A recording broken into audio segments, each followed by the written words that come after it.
अस्सलामुअलैकुम। Welcome to my channel एयर्स cooking diary. उम्मीद करती हूँ आप सब खैरियत से होंगे। अल्लाह ताला सबको खैरियत से रखे। आज मैं सरसों का साग बनाने के लिए आई हूँ।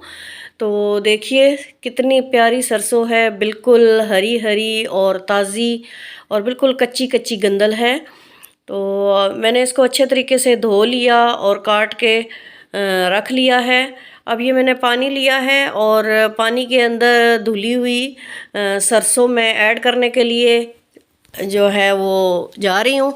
और ये मैंने सरसों ऐड कर दी और अब इसको हमने चूल्हे पे चढ़ा दिया है और तकरीबन 15 से 20 मिनट इसको गलने में लगेंगे। जब ये गल जाएगी तो फिर नेक्स्ट प्रोसेस हम करेंगे। तकरीबन मुझे 15 मिनट हो गए हैं चूल्हे पे चढ़ाए हुए सरसों का साग और तकरीबन ये अब गल चुका है। थोड़ा सा पानी इसमें बाकी है, 3-4 मिनट और इसको रखूँगी।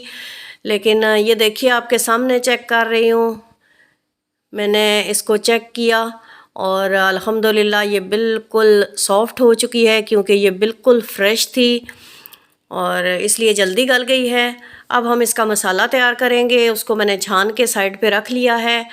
थोड़ा सा ऑयल डालूँगी इसमें, रेगुलर ऑयल जो हम अपनी हांडी में यूज़ करते हैं, क्योंकि मैंने इसके अंदर देसी घी को भी ऐड करना है। देसी घी में बनकर ये साग बहुत ज़्यादा टेस्टी लगता है। जितना मैंने ऑयल डाला था इतना ही मैं देसी घी डाल रही हूँ। अभी घी और इसके अंदर जाएगा जिस घी में हमने बघार लगाना है इसको। तो अब मसाला तैयार करेंगे। घी डालने के बाद मैं इसके अंदर प्याज ऐड करूँगी। एक दरमियाने साइज़ की प्याज मैंने कट करके रखी हुई है, वो इसके अंदर डाल रही हूँ।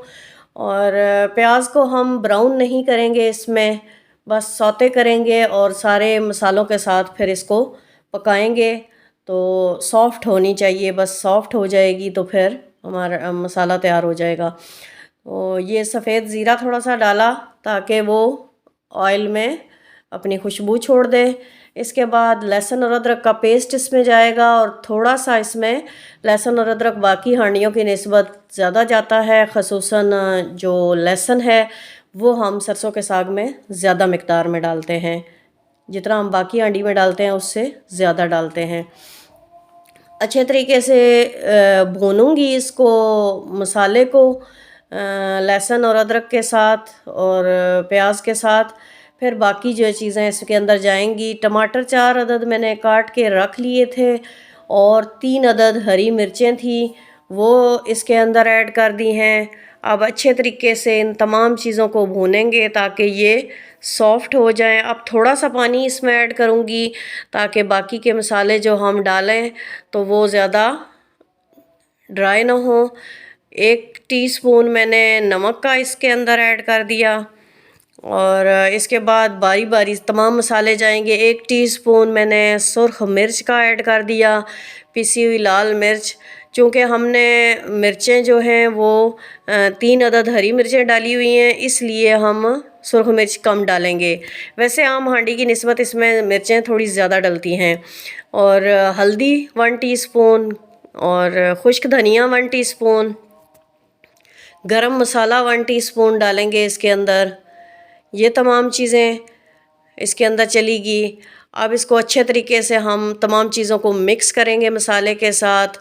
और अब नेक्स्ट जो चीज़ इसके अंदर जाएगी वो जायफल और जावित्री का पाउडर है, वो हाफ़ टीस्पून के करीब तकरीबन इसके अंदर डालेंगे और अच्छे तरीके से हम अपना मसाला तैयार कर लेंगे। जब हमारा मसाला अच्छे तरीके से भुन जाएगा, हमारे टमाटर सॉफ़्ट हो जाएंगे, तो उसके बाद जो मैंने निचोड़ के रखा हुआ था अपना साग, वो इसके अंदर डाल दूंगी। इसको अच्छे तरीके से मिक्स करूंगी मसाले के साथ ताकि तमाम मसाले साग के अंदर रच बस जाएं और अच्छा सा टेस्ट आ जाए साग के अंदर।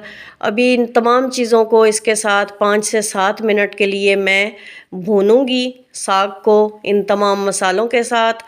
और फिर इसके बाद जो इसके अंदर जाएगा नेक्स्ट चीज़, वो डाल के हम इसको थोड़ी देर के लिए दम पे रखेंगे।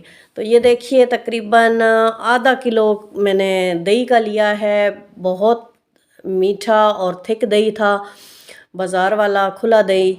और ये देखिए कितनी खूबसूरत लुक है हमारे साग की। दही में मिक्स करके इसको मैंने ढक के रख दिया जब तक दही का पानी खुश्क नहीं हो जाता।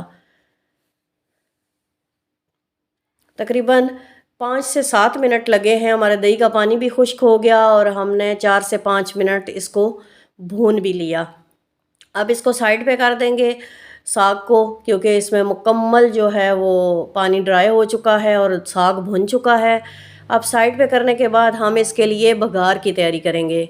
बघार के लिए मैंने देसी घी ले लिया है। देसी घी के अंदर मैं चंद कड़ी पत्ते डालूँगी, गोल मिर्च डालूँगी सुर्ख और बघार वाली, और इसके साथ ही थोड़ा सा जो है वो डालेंगे इसमें ज़ीरा।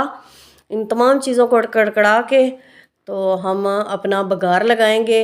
अभी जो है साग के अंदर मैं काफ़ी ज़्यादा डाल रही हूँ हरा धनिया, मैंने काट के रखा हुआ था, तो साग के अंदर थोड़ा ज़्यादा मिक़दार में धनिया हो तो ज़्यादा अच्छा लगता है। तो धनिया डाल के मैं इसको मिक्स करके डिश आउट करूँगी और फिर इस पर बघार लगाऊंगी। आप तमाम नाज़रीन से रिक्वेस्ट है कि अगर मेरी रेसिपी पसंद आए तो मुझे ज़रूर बताइएगा और मेरी वीडियो को लाइक शेयर करना मत भूलिएगा। मेरे चैनल को प्लीज़ सब्सक्राइब कर दीजिए अगर आप मेरे चैनल पर नए हैं तो, और जज़ाकल्लाह खैर। तो ये देखिए आपके सामने सारा प्रोसेस हो रहा है। धनिया डालने के बाद मैं इस पर बघार लगाऊंगी और आप सब ने ये साग ज़रूर ट्राई करना है और मुझे अपना फ़ीडबैक ज़रूर देना है कि आपने अगर इस तरीके से सरसों का साग बनाया तो आपका कैसा बना। ये पंजाब की स्पेशल और फेवरेट डिश है, हम लोगों को बहुत पसंद है और हम बहुत बनाते हैं। ये देखिए बहुत ज़बरदस्त बन के तैयार हुआ। फ़ाइनल लुक देखिए कितना खूबसूरत लग रहा है सरसों का साग।